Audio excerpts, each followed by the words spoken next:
नमस्कार, आपण पाहत आहात police times Marathi news. Nandura शहरात अन्न सुरक्षा विभागाने मिठाई दुकानांवर मोठी धाक कारवाई केली आहे. खामगाव रोडवरील जगदंबा बिकानेर स्वीट मार्ट आणि गांधी चौकातील नवदुर्गा स्वीट या दोन दुकानांची तपासणी करण्यात आली. या कारवाईत दोन्ही दुकानांमधील मलई पेढ्यांचे नमुने प्रयोगशाळेतील तपासणीसाठी जप्त करण्यात आले.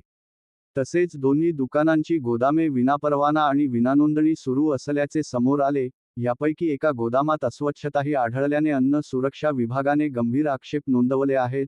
अन्नपदार्थांचे नमुने प्रयोगशाळेत पाठविण्यात आले असून अहवाल आल्यानंतर संबंधितांवर अन्न सुरक्षा व मानके कायद्यानुसार कठोर कारवाई केली जाणार आहे. तसेच विनापरवाना व्यवसाय चालवल्याप्रकरणीही दंडात्मक कारवाई होणार असल्याची माहिती विभागाने दिली आहे. ही कारवाई सहाय्यक आयुक्त अन्न पी.एस. पाटील, अन्न सुरक्षा अधिकारी जी.के. वसावे आणि अमरावती विभागातील अधिकाऱ्यांच्या संयुक्त पथकाने केली. प्रतिनिधी नुमान खान. अशाच ताज्या आणि विश्वासार्ह बातम्यांसाठी पोलीस टाइम्स मराठी न्यूजला लाईक, शेअर आणि सबस्क्राईब करा. धन्यवाद.